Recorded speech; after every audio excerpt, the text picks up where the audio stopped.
Við getum öll lent í tímabundum vandræðum og oft á tíðum leiðir það til þess að það verður greiðsludráttur á fasteignalánum og eignum fer í ferli.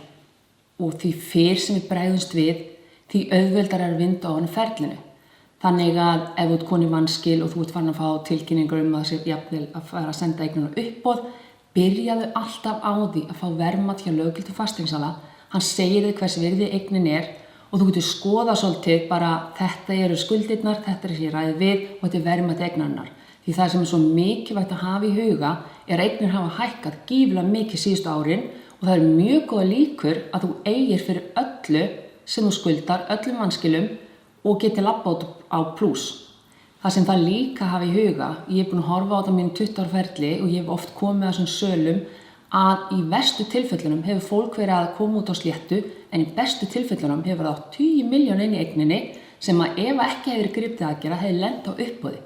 Munurinn nefnilega á því að selja á frjálsum markaði og selja á uppboði er að á frjálsum markaði ertu með fasteignasala þér við hlið sem hefur það markmið að hámarka eignina þína í frjálsri sölu á meðan uppboðið er bara til að tryggja réttindi kröfuhafa og þeim er alveg sama hvað þú færð út úr þessu.